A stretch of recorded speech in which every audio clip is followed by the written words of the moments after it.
네, 현재 미니 나스닥은 0.4% 하락하면서 13,896선 지나가고 있습니다. 네, 지금 선물 차트 보시면 시장에 개장을 하면서 잠깐 뛰어 올랐다가 횡보를 하는 모습 보이거든요. 아마도 방향성을 좀 찾고 있는 것으로 보입니다. 일단 이 시점에서 어떤 뷰 가지고 계신지 팻말 들어볼게요.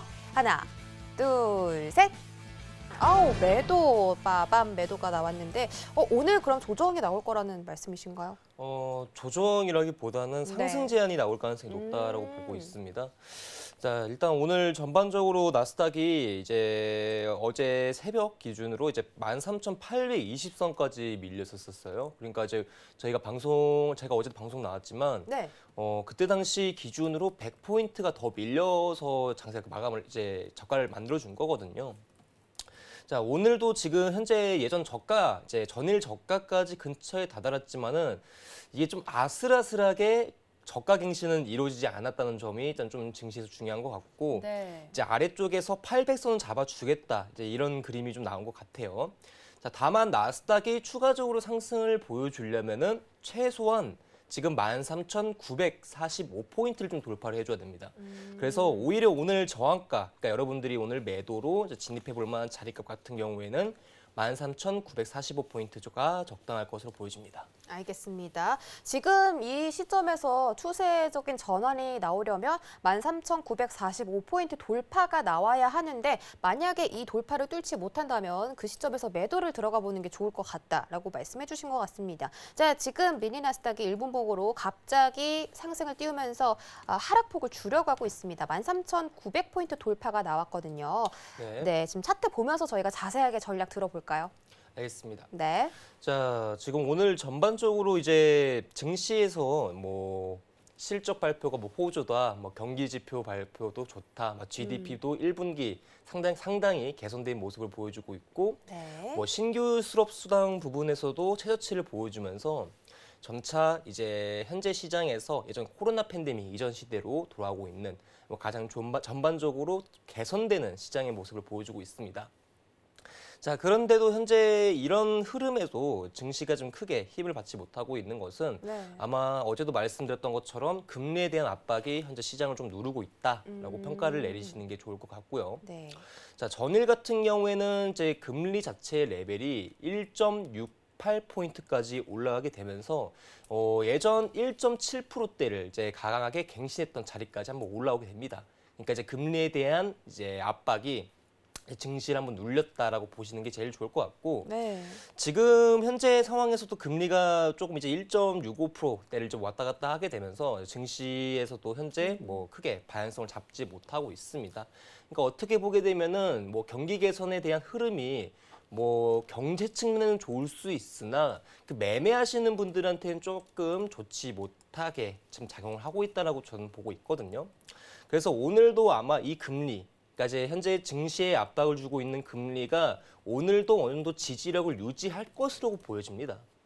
그러다 보니까 오늘도 나스닥이 큰 상승보다는 제한적인 지지력을 보여주지 않을까. 그 제한적인 움직임에서 가장 높은 1차 가격대가 945포인트라고 생각을 하고 있고, 이 구간을 돌파하지 못한다면은 14,000선 회복도 어려울 것이다. 정말요? 네. 얼마나 그 긴 관점으로 보시는 건지, 단기적인 관점에서 14,000 돌파가 어렵다는 건지. 단기 관점에서 본다면은 사실 오늘은 14,000선이 너무 돌파가 힘들 것 같고요. 중장기 관점에서 본다면은 아직까지는 가능성을 좀 가지고 있어요. 저 같은 경우에는 나스닥이 아직까지도 지지력이 잘 유지가 되고 있는 상황이지만 오늘만 오늘 조금 제한적인 움직임이 나올 것이다. 그래서 13,945포인트 제한대를 체크해 주시면 되게 좋을 것 같아요. 왜 14,000포인트에서 상승폭의 제한을 받는 이유가 또 있을까요? 14,000선이 어떻게 보게 되면은 사실 가격대에서 본다면 사실 심리적인 부분이 좀 강하지 않을까. 그렇죠. 아무래도 5의 배수로 떨어지는 자리고 또 1,000선이 이제 바뀌는 자리다 보니까. 맞습니다. 네.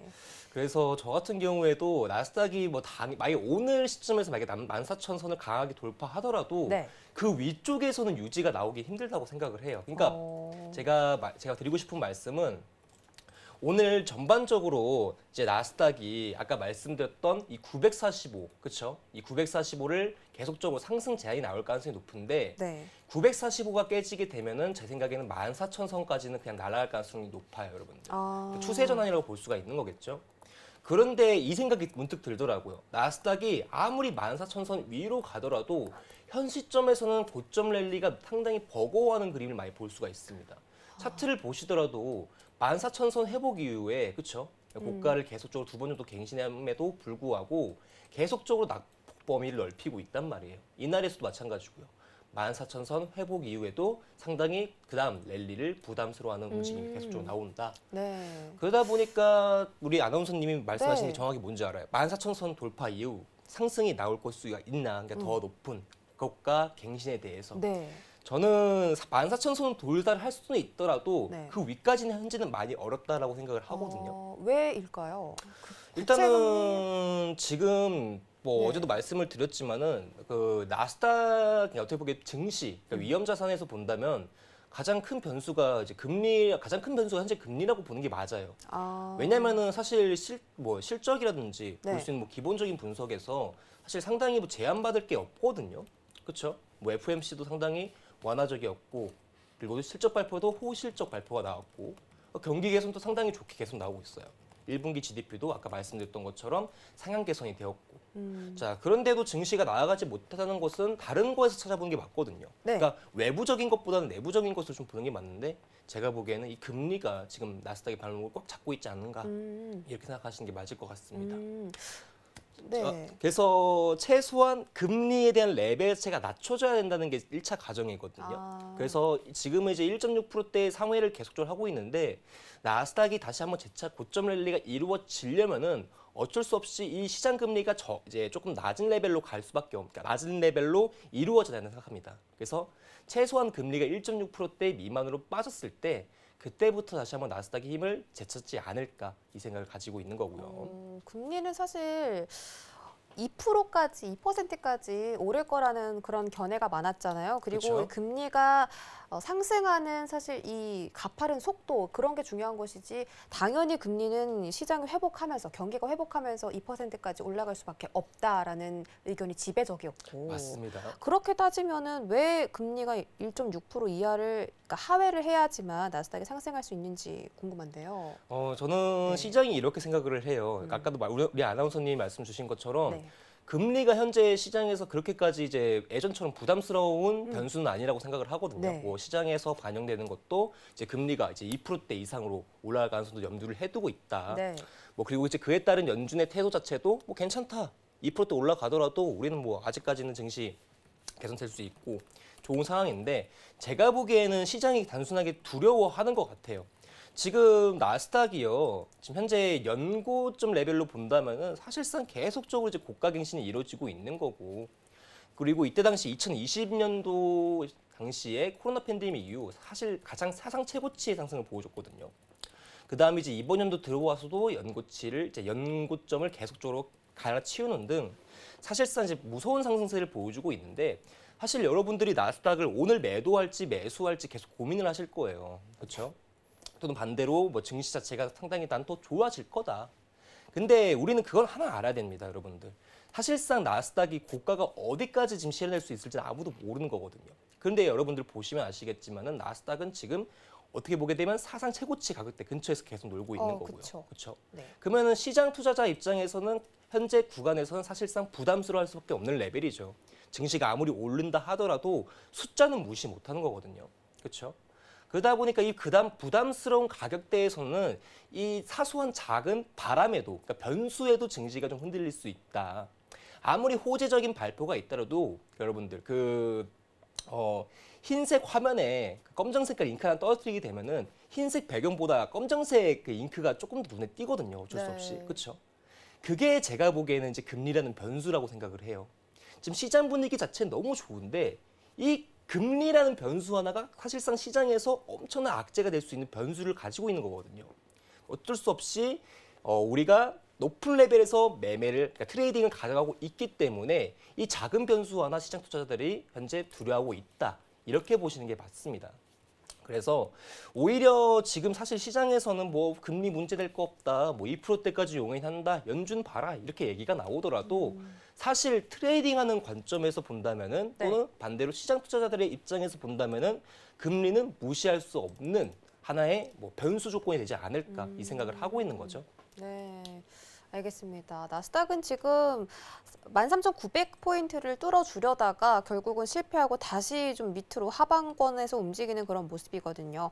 자, 제가 오프닝 때 말씀드렸던 것처럼 지금 잭슨 홀 미팅에서 연준이 테이퍼링 언급을 할 것이다라는 그런 평가가 있는데 지금 바이든 정부가 대규모 유동성 정책을 지속적으로 발표를 하고 있잖아요. 그쵸. 얼마를 풀 것이다. 그러면 유동성과 이 연준의 테이퍼링이 좀 부딪힐 것 같은데 앞으로의 시장 방향성이 어느 곳의 비중이 좀 더 높게 두고 보면 좋을까요? 사실 좀 네. 보겠습니다. 자, 우리 아나운서님께서 말씀 주신 거는 네. 첫 번째 긍정적인 내용인 것 같아요. 뭐 어떻게 보게 되면 대규모 부양이 계속적으로 그쵸. 이루어지고 있는 거고. 네. 자, 근데 이 대규모 부양이 이루어짐에 따라 추후 시장에서는 언젠가 테이퍼링을 해야 한다는 그 좀 불편한 진실을 좀 가지고 있는 거죠. 네. 근데 다만 저는 아직까지는 괜찮은 게 네. 최소한 10월에서 8월까지는 증시가 괜찮지 않을까. 10월에서 8월. 네. 그러니까 8월에서 10월까지. 네, 저는 그나마 괜찮지 않을까라고 생각을 하고 있는 게 네. 일단은 저는 개인적으로 이런 생각을 하게 돼요, 여러분들. 저 차트를 보는 게 아니라 이제 제가 메모를 쓰기 위해서 잠깐 화면 전환 좀 부탁드리겠습니다. 자, 일단은 현재 여러분들이 아시겠지만 지금 부양에 대한 규모가 사실상 또 엄청난 수준으로 지금 이루어져 있죠. 네. 가족 부양까지 더해서 현재 5.2조 달러 정도, 죄송합니다. 5.2조 불 정도를 지금 현재 예측을 하고 있어요. 그러니까 이제 어떻게 보게 되면은 사실상 엄청난 그 규모의 이제 부양책이 지금 죄송합니다. 실행에 대한 가능성이 좀 옮겨지고 있는 거고, 저번 이제 29일자 바이든 연설에서도 사실 이 가족 부양에 대한 이야기도 좀 나눠졌거든요. 그래서 이제 이 부양이라는 재료 관점에서는 사실 증시에 어떻게 보게 되면 힘이 될 수 있는 상황인데, 자, 계속적으로 부양에 대한 부양, 그러니까 부양에 대한 시장이 계속적으로 이루어지고 있어요. 상당히 관점 자체가 좋죠. 증시가 지금까지 올라올 수 있었던 이유가 시장 부양 때문이었으니까. 다만 지금 예전 같았으면요, 아나운서님, 네. 예전에 이제 바이든 정권이 아니라 트럼프 정권 때는 이 그때. 부양책 얘기만 나오면 증시가 그냥 계속 올라갔단 그때는 말이에요. 정말 트위터를 그쵸? 하루 종일 들여다보고 있었어요. 맞습니다. 트위터 부양책. 한마디에 네, 맞습니다. 시장이 난리가 났었죠. 그쵸. 부양책 얘기 한 번만 꺼내버리게 되면은 그쵸. 그냥 시장이 그냥 갑자기 한번 상승을 해주는 네. 연준 얘기 한번 나와주고 네. 그러다가 이제 갑자기 트럼프가 이제 아나운서님 말처럼 SNS에다가 한번 이야기 한번 해주게 되면 네. 증시가 그대로 올라왔거든요. 맞아요. 그렇죠. 근데 네. 지금은 이제 부양책 얘기가 나오고 그 구체적인 계획이 나옴에도 불구하고 증시는 그렇게 크게 영향을 받지 않는단 말이에요. 그렇죠. 사실상 이제 부양도 한계점에 다다랐다라고 생각하시는 분들이 많다고 생각을 해요. 예전만큼 왜냐면은 이 부양이라는 관점이요, 여러분들. 제가 생각했었을 땐 뭐 시장에서 직접적인 영향도 주지만 좀 간접적인 영향이 더 크다고 생각을 하거든요. 네. 이 부양이라는 키워드가 나오게 됐었으면 옛날에는 이 부양 키워드가 나오게 되었으면은 증시가 그냥 그대로 상승이 나왔었어요. 네. 기반형적 상승이었었습니다. 그렇죠? 뭐 구체적인 내용도 나온 거 아니에요. 그냥 연준에서 파월이 얘기를 한번 꺼내게 되면 우리 뭐 부양책 한번 더 생각하고 있다. 반대로 트럼프가 이렇게 부양을 생각하고 있다 하면은 증시에서 어머 이 나스닥 이거 빨리 매수해야 되는데 이런 관점을 가졌단 말이에요. 근데 지금은 전혀 아니에요, 여러분들. 부양 얘기 나오더라도 의심을 해요. 왜? 우리가 그때 한번 당했었으니까. 뭐 때문에 당했죠, 여러분들? 금리 때문에 당했단 말이에요. 그쵸? 금리. 자, 우리 아나운서님도 아시고 우리 시청자님도 아실 건데 이 네. 부양을 하려면 돈이 필요해요. 그렇죠? 돈이 상당히 필요한데 현재 이번 연도 1월 달에 들어서 바이든 정권이 이제 교체가 되고 바이든이 이제 이런 얘기를 합니다. 우리 부양을 할 건데 이 부양에 대한 재정이 현재 미국이 가지고 있는 통화가 계속적으로 떨어지고 있습니다, 여러분들. 미국이 지금 통화 보유량이 계속적으로 떨어지고 있어요. 돈이 필요하단 말이죠. 그럼 이 돈을 어디서 구해옵니까? 할 수 채권 있는 발행? 거. 그렇죠. 네. 채권 발행을 통해서 진행이 됩니다. 그래서 여러분들 제가 채권 차트를 한번 켜드릴게요. 네. 자, 금리 10년 만기 채권 차트를 1분 기준으로 보겠습니다. 자, 이동평균선 지울게요. 필요 없으니까. 자, 이번 연도 1월에 들어서요. 여러분들 국채 가격 어떻게 됐습니까? 바이든 정권이 되자마자 1월 달 기준으로 그대로 금리가 무너지는, 그러니까 국채 가격이 그대로 무너지는 상황이 만들어졌어요. 예, 그렇죠? 국채 발행한다고 하니까 뜻이 뭡니까? 국채에 대한 공급량이 더 늘어날 것이다. 그렇죠? 그럼 국채 가격에 대한 리스크는 조금 더 클 수밖에 없는 거고 가격은 계속적으로 떨어질 수밖에 없는 거죠.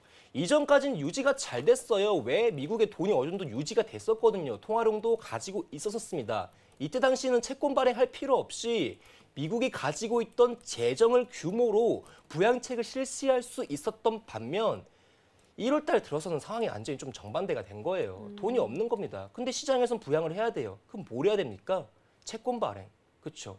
자, 그럼 채권 가격이 쭉 떨어지니까 뭐가 올라요? 금리가 오릅니다. 그렇죠.